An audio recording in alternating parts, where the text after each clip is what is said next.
합니다. 오늘 말씀의 제목을 이렇게 한번 잡아봤습니다. 십자가와 부활을 붙들라. 따라서 해볼까요? 십자가와 부활을 붙들라. 한 번에 쭉 가볼게요. 같이 시작. 십자가와 부활을 붙들라. 오늘 이 제목 가지고 여러분들하고 나누도록 하겠습니다. 갑자기 길을 가고 있는데 한 곳에서 살려주세요, 살려주세요, 어떤 이렇게 소리가 들려왔습니다. 사람들이 그곳을 이렇게 봤더니 자동차가 이렇게 사고가 나서 뒤집혔는데 차에서는 연기가 조금씩 이렇게 나기 시작하고 그 차 안에 있는 사람을 가만히 보니까 여기저기 피투성이고 혼자 나올 수는 없는 그런 상황에 있는 사람을 발견하게 되었습니다. 이분이 계속해서 절박하게 살려주세요, 저 좀 도와주세요라고 그렇게 외칩니다.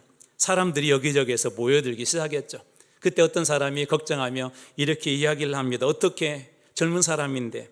또 어떤 사람은 이렇게 걱정합니다. 차에서 연기가 나기 시작하는데 불이 나면 큰일이 날 터인데 잘못하다가는 저 사람 죽을 터인데라고 그런 걱정을 합니다.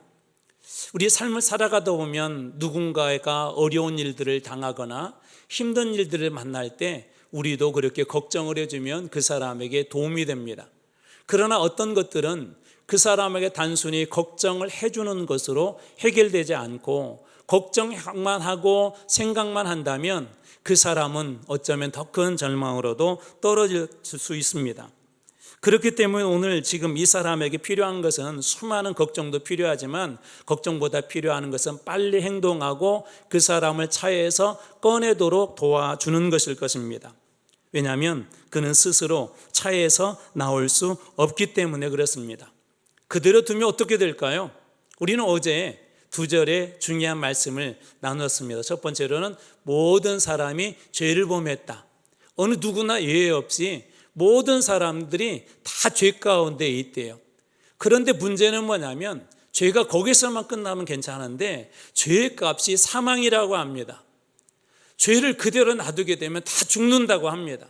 마치 자동차 사고가 나서 뒤집혀서 조금씩 연기가 나기 시작하고 기름이 새기 시작하는데 그대로 놔두면 걱정만 하면 그냥 걱정하기만 하면 그냥 결국에는 불이 나서 그 사람이 죽을 수밖에 없는 것처럼 문제는 죄의 문제를 걱정만 해서는 안 된다는 거예요. 왜냐하면 죄는 우리들에게 사망을 가져다 주기 때문에 그렇습니다. 그래서 우리는 어제 이런 고백을 했죠. 하나님, 저는 죄인입니다. 제 힘으로 스스로 저는 구원할 수 없습니다. 죄의 결과는 사망인 동시에 하나님의 영광에 이르지 못한다고 했습니다. 우리의 영광이라고 할 때 이렇게 바꿔보면 훨씬 더 쉬울 것 같아요. 하나님의 뜻대로 살 수가 없습니다. 하나님께 기쁨이 될 수가 없습니다. 하나님의 말씀에 순종하며 살 수가 없습니다. 죄의 문제를 해결하지 않고는 우리는 결코 하나님의 뜻대로 살 수도 없고 하나님을 기쁘게 하실 수도 없고 하나님의 말씀에 순종하고 싶어도 순종할 수가 없습니다. 자동차 안에 사고가 나서 갇혔고 뒤집혔고 온몸이 다 망가졌는데 그 사람이라고 그 차에서 안 나오고 싶겠습니까? 나오고 싶어도 몸이 말을 듣지 않습니다. 나오고 싶어도 몸이 망가졌기 때문에 자기 스스로는 나올 수 없는 것처럼 죄의 문제는 우리가 아무리 하나님 앞에 순종하고 싶고 하나님 앞에 기쁨이 되고 싶고 하나님의 말씀대로 그렇게 따라가서 하나님의 뜻대로 살아가고 싶지만 아무리 그렇게 몸부림치지만 할 수 없게 만드는 것이 바로 이 죄의 문제입니다. 자, 그렇다면 질문이 하나 생깁니다. 죄와 사망에 빠진 우리를 하나님께서는 어떻게 하셨을까요? 자동차에 갇혀서 사고가 난 그 사람을 어떤 사람은 걱정만 합니다. 어떤 사람은 저러다가 큰일 나겠다고 막 큰 걱정도 하고 그 마음속에 두려움도 오고 살려야 되는데 어떡하지 그런 마음도 오는 그런 구경꾼과 같은 혹시 그런 마음만 가지고 있지는 않았을까요? 하나님은 결코 그런 분이 아닙니다. 조금 더 착하게 살아라, 조금 더 노력해라, 다시는 잘못하지 말라, 하나님은 그렇게 말씀하지 않고 오늘 말씀의 5장 8절은 이렇게 시작합니다. 우리가 아직 죄인 되었을 때, 중요한 단어가 뭐냐면 아직이라는 단어예요. 아직. 우리가 아직 죄인 되었을 때, 우리가 의로울 때가 아니라 아직 죄인 되었을 때, 죄의 값은 사망이라고 그랬잖아요. 죄는 하나님의 영광에 이르지 못하게 한다고 그랬잖아요. 우리가 하나님의 뜻대로 살아가지 못하고 하나님께 순종하지 못하고 하나님께 기쁨이 되지 못하고 여전히 죄 가운데 있을 때 하나님이 먼저 우리들에게 찾아오셨다는 것입니다. 아직 죄인 되었을 때, 우리가 착해진 다음이 아니라, 모든 죄를 끊은 다음이 아니라, 우리가 예배에 잘 참석하고 하나님 앞에 먼저 그렇게 잘했기 때문에가 아니라 아직 여전히 죄인이었는데 하나님께서 그런 우리들에게 찾아오셨다는 것입니다. 우리는 보통 사랑을 생각하도 이렇게 생각을 해요. 내가 공부를 못하니까, 형보다 못하니까 엄마 아빠는 날 덜 사랑할 거야. 또 나는 엄마 아빠가 좋아하는 일 많이 못하니까 나는 엄마 아빠가 덜 사랑할 거야. 또 학교에서도 나는 공부를 못하니까 선생님께서 다른 아이들보다 나는 덜 사랑할 거야. 또 직장생활 중에서도 또 나름대로 열심히 직장생활하지만 같은 동료나 다른 사람들보다 실적이 떨어진다거나 그러면 우리 스스로는 그렇게 생각할 수도 있죠. 나는 그 사람에게, 우리 상사에게 덜 사랑받는 것 같아. 혹은 우리는 이렇게 조건을 걸기도 하죠. 공부 잘하면 엄마가 뭐 해줄게, 자전거 사줄게, 컴퓨터 사줄게. 또 내가 이거 심부름해주면 내가 뭐 해줄게. 그럴 때 아이들은 어떤 생각을 하냐면요, 그것을 이렇게 이루었을 때는 내가 사랑받구나 라고 하는 그런 느낌이 드는데, 만약에 그것을 이루지 못했을 경우에, 엄마가 원하는 성적이 나오지 않았을 경우에, 엄마가 원하는 대로 그 일들을 잘 해내지 못했을 때는 아이들은 어떻게 생각하냐면, 나는 우리 엄마한테, 나는 우리 아빠한테 사랑받지 못한 아이야 라고 그렇게 생각한답니다. 세상에서는 무엇인가 잘하면 우리가 특별히 더 사랑해 주죠. 우리가 더 예쁘다고 그러지 않습니까? 세상에서는 이처럼 조건문을 붙여서 그렇게 사랑합니다. 그런데 오늘 주님은 뭐라고 말씀하십니까? 우리가 아직 죄인 되었을 때, 우리가 무엇을 잘했기 때문에, 우리가 의인이기 때문에, 우리 하나님 앞에 1년 360을 하루도 빠지지 않고 하나님 앞에 예배드렸기 때문에 하나님 그렇게 말씀하지 않고, 우리가 아직 죄인인데도 하나님께서는 우리를 그렇게 사랑하셨다는 것입니다. 어느 누구도, 한 사람도 예외 없이, 세상적으로 볼 때는 보잘것없는 인생이라 할지라도, 세상에서는 실패했다고 손가락질 받는 그런 인생이라 할지라도, 세상에서는 범죄자 취급받는 그런 인생이라 할지라도, 하나님께서는 우리 모두를 죄인 된 그 자체로 먼저 주님께서 사랑하셨다라고 그렇게 말씀하신 것입니다. 그리고 그 사랑을 말로만 하지 않았습니다. 어떻게 하셨습니까? 5장 8절 뒷부분 제가 계속해서 읽어드리겠습니다. 그리스도께서 우리를 위하여 죽으심으로, 그리스도께서 우리를 위하여 죽으심으로, 그리스도께서 나를 위하여 죽으심으로 하나님께서 우리에 대한 자기의 사랑을 확증하셨느니라. 하나님께서 그냥 내가 널 사랑한다 말만 하지 않고, 너 죄인들이지만 내가 모두 사랑한다 그렇게 말로만 하지 않고, 너희들이 죄인이지만 나는 너희들을 정말 사랑해 말로만 하지 않고, 주님은 우리 죄를 위하여서 십자가에서 그렇게 죽으셨대요.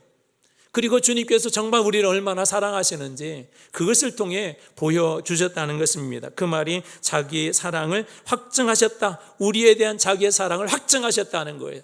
독생자 예수님을 우리들에게 보내주시고, 그리고 우리의 죄의 값을 대신 갚아주시기 위해서 십자가에 행동하심으로, 십자가에 죽으심으로, 십자가에서 그렇게 내어주심으로, 행동하심으로 하나님께서 우리를 얼마나 사랑하신지 증명하셨다는 거예요. 교회를 사랑한다는 건 여러분 말이 아니에요. 우리 다음 세대를 사랑한다는 건 말이 아닙니다. 우리가 다음 세대를 세우자는 것은 말이 끝나면 안 됩니다. 말이 끝나지 말고 여러분 눈물을 흘리며 정말 기도하시기 바랍니다. 우리 아이들에게 우리 소망이 있지 않습니까? 농부들이 씨를 뿌리는 건 뭐예요? 지금은 작아보지만 이 씨를 뿌려야 가을이라고는 추수의 계절을 소망하고 기대하는 것처럼, 오늘 우리들이 입술로만 다음 세대, 입술로만 교회 사랑이 아니라 하나님 앞에 우리가 정말 몸으로, 온몸으로 순종하고 헌신을 하고 사랑하고 우리 아이들 위해서 기도하고 할 때 우리 다음 세대가 진정으로 희망이 있어지게 될 줄로 믿습니다. 예수님은 그렇게 사랑하셨대요. 말로만 내가 너희들 사랑해 그렇게 하지 않고 십자가에서 그 사랑을 확증해 주셨대요. 내가 너희들 얼마나 사랑하는지를 알지? 내가 너희들 진짜 사랑한다. 여름아, 내가 널 정말 사랑한다. 봄이야, 내가 정말 널 사랑한다. 하나님이 그렇게 말씀하신대요. 하빈아, 내가 널 정말 그렇게 사랑한다. 하나님 그렇게 말씀하신대요. 그냥 말씀만 하시는 것이 아니라 십자가에서 그렇게 보여주셨던 것이죠. 그리스도께서 나를 위하여 십자가에 죽으심으로 하나님께서 사랑하신 세상은 바로 그러한 죄인들의 세상이었습니다. 우리는 나를 좋아하는 사람들을 사랑합니다. 우리는 나에게 호감을 주는 사람을 사랑합니다. 그런데 주님은 그렇지 않고 원수처럼 대했던 바로 그런 우리를 그렇게 사랑하셨다는 것입니다. 자, 그렇다면 예수님은 왜 십자가에 죽으셔야 했을까요? 고린도전서 15장 3절 말씀입니다. 내가 받은 것을 먼저 너희에게 전하였노니, 먼저 받은 게 있대요. 누군가가 바울에게도 이 복음을 전해준 거예요. 십자가의 은혜를 전해준 거예요. 이는 성경대로 그리스도께서 우리 죄를 위하여 죽으시고, 예수님이 죽으신 이유를 여기에서 로마서 5장 8절에서 우리를 위하여 죽으셨다라고 하는데, 고린도전서 15장 3절에는 정확하게 우리의 무엇이 문제인가를 지금 말씀하시는 것입니다. 우리 죄를 위하여 죽으시고, 많은 사람들이 예수님의 그 죽음을 이렇게 보기도 했어요. 예수가 정치적으로 힘이 커지다 보니까 예수가 죽었다라고 이렇게 이야기하는 사람도 있었고, 어떤 사람들은 예수가 종교적으로 신성모독을 해서 죽었다는 그런 사람도 있었지만, 예수님께서는 그런 이유로 돌아가시지 않았습니다. 예수님께서는 바로 십자가에서 우리 죄를 위하여서 그렇게 죽으셨다는 거예요. 나의 죄, 우리의 모든 죄를 예수님께서 십자가에 지시고 그렇게 죽으셨다는 것입니다. 우리는 어제 말씀을 보면서 죄의 청구서에 대해서 이야기를 했어요. 마치 카드처럼 지금은 막 쓸 수 있지만 월말이 되면 카드 명세서가 이렇게 날아온 것처럼, 돈에 대한 청구서가 날아오는 것처럼 우리의 인생이 다 끝나고 나면 지금은 죄를 지어도 기쁠 수 있죠. 즐거울 수 있죠.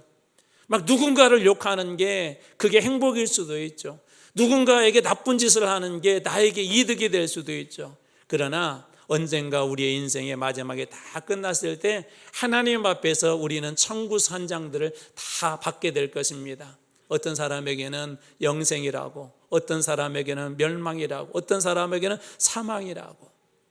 저는 여기 계신 여러분 모두와 우리 다음 세대 우리 아이들이 한 사람도 아무도 멸망하지 않고, 아무도 사망에 이르지 않고, 아무도 죽지 아니하고 하나님 나라의 영생을 다 얻기를, 주님 나라에 들어가길 주님으로 축원합니다. 주님께서 그것 때문에 이 땅에 오신 거예요. 여러분, 우리가 왜 다음 세대를 놓고 왜 기도합니까? 그냥 아이들 성공하라고요? 아이들 세상에서 잘 되라고요? 그것도 중요하지만 가장 중요한 건 우리가 이 기도의 시간을 통하여서 조금씩이라도 아이들 그 마음속에 믿음의 씨앗을 뿌리고 믿음으로 우리 아이들을 키워보고자 하는 거예요. 제가와의 말씀도 우리 아이들에게 암송하자고 할까요? 우리 아이들을 그렇게 해서라도 살려보고 싶은 거예요. 제가 온갖 방법들을 간구하고 이렇게 해보자 저렇게 해보자 하는 이유는 어떻게 해서라도 하나이라도 우리 복음 안에, 믿음 안에 들어오기를, 그런 걸 소망하며 그렇게 하는 거예요. 그래도 해마다 이렇게 또 매년 2번 할 때마다 참 은혜가 되는 게 우리 아이들을 통해서 많이 은혜를 받습니다. 이번에 우리 유아 유치부 아이들이 지금 여러 명이 참석하잖아요. 도대체 어른들은 뭐 하고 있는지 모르겠어요. 저는 우리 정우 볼 때마다요, 정우가 키가 많이 컸거든요. 정우가 키만 자라는 게 아니라 이 아이가 믿음이 자라가고 있구나. 저는 우리 정우 통해서 우리 가족의 하나님께서 놀라운 구원의 역사를 이루어질 줄로 믿습니다. 여러분들 한번 잘 지켜봐 주세요. 이 아이가 어떻게 자라서 앞으로 어떻게 쓰임받나 기도해 주세요. 정우뿐만 아니라 우리 여기 또 채훈이랑 우리 정원이 할머니 할아버지 곁에 또 앉아있으니까 너무 보기 좋습니다. 할머니 할아버지가 우리 너희들 둘 위해서 새벽마다 기도하는 거 아니? 저는 가끔 무엇을 보냐면요, 어떤 아이가 잘 돼요, 어떤 청년이 잘 돼요. 그런데 저는 그 뒤에 있는 또 다른 걸 보게 됩니다. 그 청년이 잘해서도 그렇지만 그 뒤에 기도하는 분들이 계셔서 그래요. 기도하는 어머니가 있고요, 아버지가 있고요. 한국에 유명한 우리 목사님 한 분 계시는데 저는 그 목사님의 고백이 맞다고 봐요. 자기도 고생도 하고 열심히 목회하지만 그 목회 뒤에 자기가 이렇게 될 수 있는 것은 아버지의 기도래요.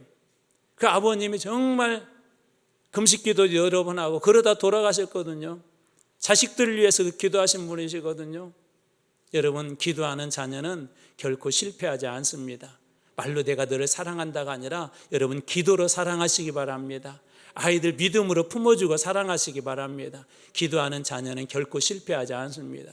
그렇기 때문에 저는 이곳에 있는 우리 아이들이 결코 실패하지 않을 줄로 믿습니다. 저 어린 아이들도요, 제가 여름이 그럼 여름에 쳐다보거든요. 그냥 이렇게 듣지 않는 것 같아도 다 듣습니다. 귀로. 자기 이야기한 줄 알고요, 칭찬한 줄 알고요, 말씀이 뭔지 잘 모르지만 하나님 이름 듣고요, 사랑이 뭔지 듣고요, 십자가가 뭔지 듣고요. 그러다가 어느 순간에 이게 한 문장으로 쫙 연결이 되는 거예요. 자기 마음속에 연결이 되는 거예요. 그러면 그 순간 믿음이 폭발적으로 성장하기 시작합니다. 여러분, 이 다음 세대를 위한 이 기도에 한번 그런 소중한 마음을 가지고 여러분 꼭 함께 해주시기 바랍니다. 왜 그렇습니까? 우리가 이 아이들 살려내야 되지 않겠습니까? 인생의 끝자락에 다 끝났을 때 우리 앞에, 여러분 앞에 어떤 청구서가 여러분 도착하기를 원하십니까? 참 잘했다, 수고했다, 내가 작은 일에 충성했으니까 내 주인의 즐거움에 참여하자, 그런 청구서입니까? 아니면 사망이라는 그런 청구서입니까? 아니면 불순종이라는 청구서입니까? 아니면 믿음의 불성실이라는 그런 청구서입니까? 죄의 삭은 사망이지만 하나님의 선물은 우리들에게 놀라운 은혜를 줍니다. 영생을 줍니다. 천국을 허락하여 줍니다. 영생을 보장합니다. 저는 여기에 있는 우리 모든 분들이, 특별히 우리 다음 세대 아이들이 하나님 나라를 모두 다 보장받는 그런 아이들이 되길 주님의 이름으로 축원합니다. 자, 문제는 뭐죠? 죄의 값은 사망인데 우리가 갚을 수 없다는 거예요. 이 빚이 너무나도 크기 때문에 그것을 갚을 수 없다는 거예요. 그래서 대신 예수님께서 십자가에 죽으셨는데, 이것은 아까 고린도전서 15장 3절 말씀에 내가 받은 것을 먼저 너에게 전하였노니 이는 성경대로라고 하는 말씀이 있는데, 그 성경의 말씀, 구약의 예언된 말씀이 이사야를 통해서 이미 예언된 말씀입니다. 이사야 53장 5절 말씀, 그가 찔림은 우리의 허물 때문이요 그가 상함은 우리의 죄악 때문이라. 예수님의 찔림은 우리의 허물이고요, 예수님이 십자가에 상한 것은 우리의 죄악 때문이래요. 이것을 다른 말로 바꿔볼게요. 예수님께서 대신 우리가 죄의 값으로 십자가에서 죽어야 되는데 대신 갚아주셨다. 이것을 우리가 대속이라고 그래요. 대속. 대신 속죄해 주신 것, 대신 갚아주신 것. 내가 감당해야 될 죄의 값, 심판을 예수님께서 담당하신 것입니다. 예수님께서 대신 십자가를 지시고 우리를 대신해서 십자가에서 죽으신 거예요. 그냥 죽은 척한 게 아니에요. 죽었다라고 하는 하나의 판타지 소설이 아닙니다. 실제로 죽으셨습니다. 실제로 무덤에 묻히셨습니다. 실제로 돌이 입구를 꽉 막아버렸습니다. 그랬을 때 제자들의 마음은 어땠을까요? 그 무덤이 무엇처럼 보였을까요? 예수님이 메시아인 줄 알았는데, 예수님께서 분명히 성경 말씀대로 이루기 위해서 오셨다고 하셨는데, 하나님의 아들이라고 그랬는데, 그런데 막상 예수님이 십자가에 달릴 때는 아무것도 하지 않습니다. 사람들이 조롱을 해도, 뺨을 때려도, 머리에 가시관을 씌워도 아무것도 하지 않습니다. 그리고 예수님께서 죽으시고 무덤에 갇혔는데도, 돌문이 꽉 닫혔는데도 어떠한 일들도 일어나지 않습니다. 제자들은 그 순간 모든 것들이 다 끝난 것처럼 그렇게 보였을 것입니다. 기대가 무너진 것으로 보였을 것입니다. 우리 삶에도 그런 순간이 있습니다. 시험에서 크게 실패했을 때, 가장 믿었던 사람과 관계가 무너졌을 때, 기도했는데 상황이 더 나빠졌을 때, 우리 청년들은 취업에 나름대로 열심히 준비했는데 취업에 실패했을 때, 사랑하는 사람의 죽음을 만났을 때 마음속에 이런 말이 떠오릅니다. 다 끝난 것은 아닐까? 다 끝난 것은 아닐까? 예수님의 무덤도 그렇게 보였습니다. 그러나 고린도전서 15장 4절은 이렇게 무덤에서 끝나지 않고 이렇게 말씀이 이어집니다. 장사 지낸 바 되셨다가 무덤 속에 계셨다가 성경대로 사흘 만에 다시 살아나사, 성경대로 다시 사흘 만에 살아나사. 예수님은 죽음에 끝나지 않고 부활로 사흘 만에 다시 부활하셨다는 거예요. 무엇대로? 성경대로. 저는 여기에 있는 우리 아이들이 성경대로 축복받는 아이들이 되길 주님의 이름으로 축복합니다. 여러분들이 힘들고 어려울 때 성경대로 다시 일어나고 다시 회복되는 은혜를 여러분들 모두가 다 누리시길 주님의 이름으로 축복합니다. 예수님은 죽음도 그리고 부활도 모두 다 성경대로 이루셨어요. 여러분 성경에 여러분 특별히 기도할 때 어떤 말씀을 붙잡고 기도하세요? 저는 여러분들이 그 말씀 붙잡고 기도할 때 성경대로 기도의 응답을 받는 여러분들이 되길 주님으로 축원합니다. 이번 우리 일주일 동안의 이 기도회가 어떤 사람에게는 별 볼 일 없을지 몰라도 저는 어떤 분에게는 이번 기도회가 성경대로 말씀대로 응답받는 그런 놀라운 기적의 시간이 되게 주님의 이름으로 축원합니다. 주님께서 뭐라고 말씀하셨죠? 내 무엇대로 될지어다 믿음대로 될지어다. 믿음대로 될지어다. 믿고 구하는 것은 다 받은 줄 알아라. 받은 줄 알아라. 여러분은 무엇을 믿습니까? 저는 성경을 믿습니다.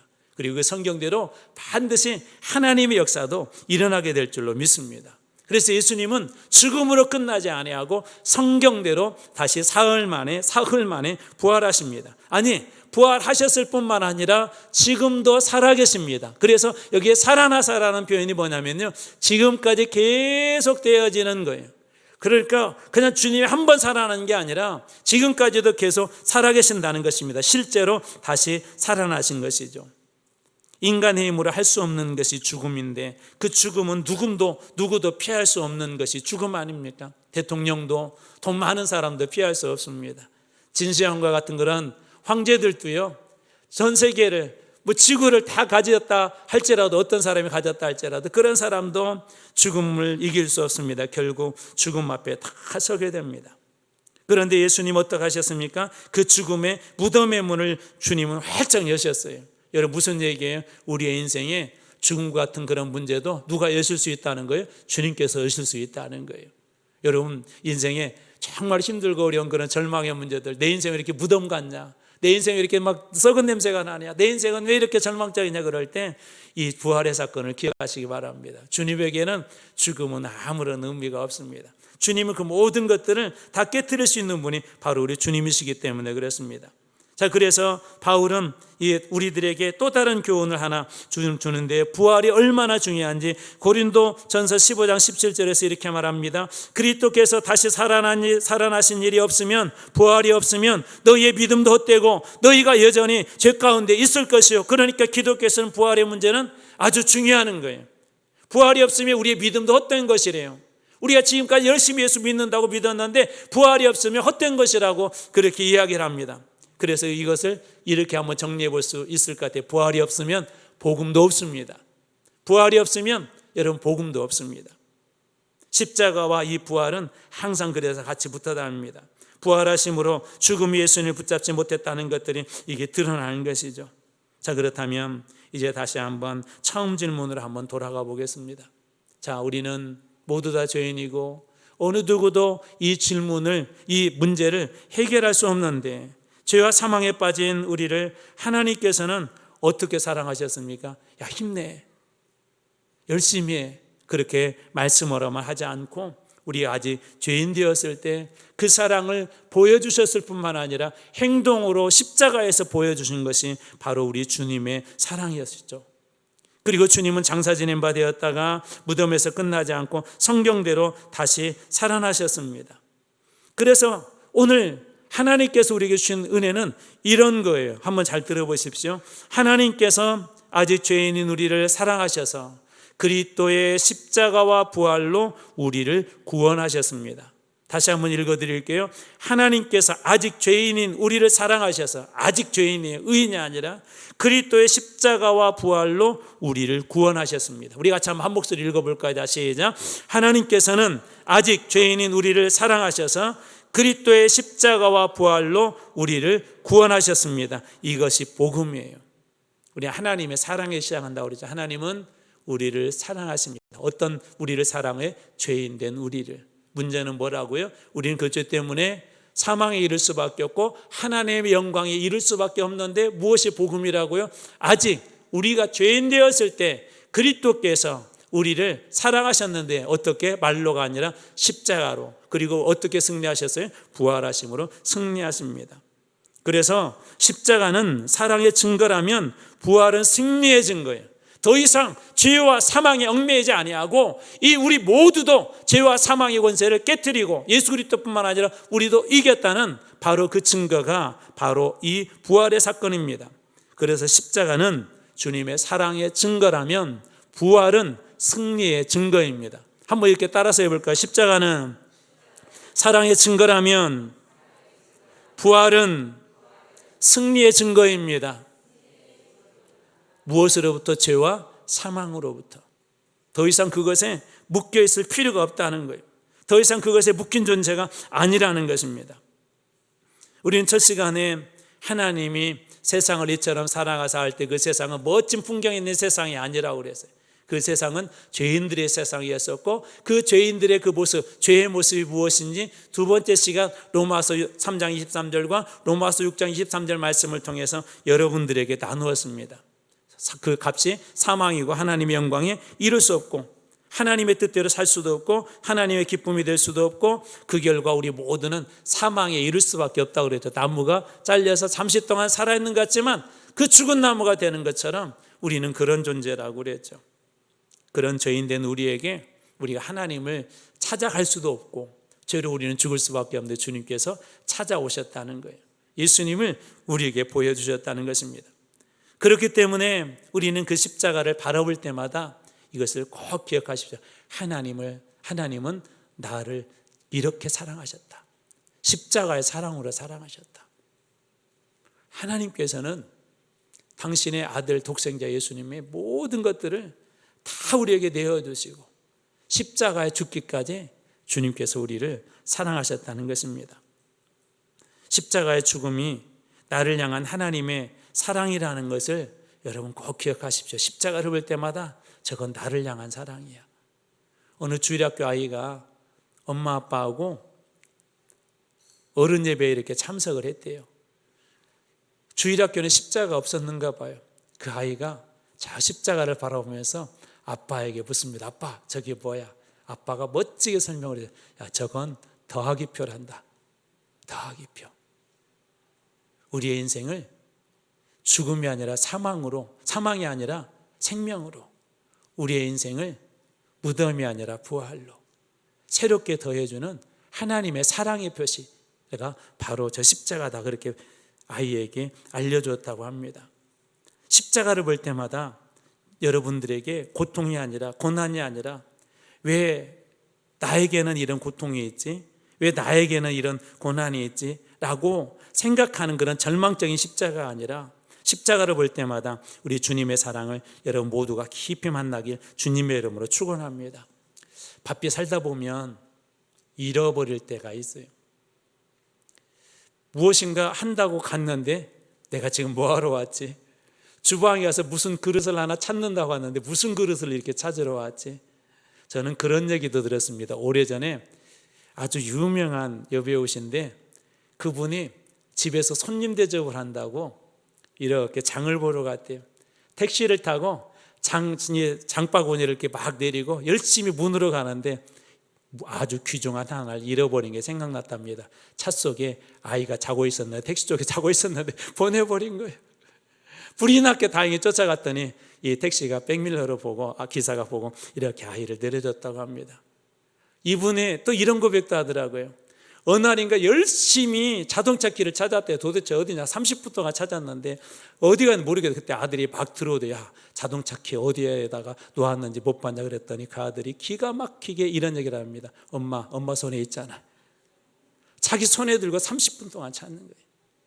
바쁘게 살다 보면은요, 때로는 정말 귀중한 것을 우리가 잃어버립니다. 바쁘게 살다 보면은요, 기도가 얼마나 중요한지, 하나님 앞에 예배드리는 것이 얼마나 중요한지, 주님의 십자가의 사랑이 얼마나 중요한지, 하나님의 은혜 없이는 살아갈 수 없는데 바쁘게 살다 보면 그 은혜가 얼마나 중요한지도 모르고 우리는 살아갈 때가 있습니다.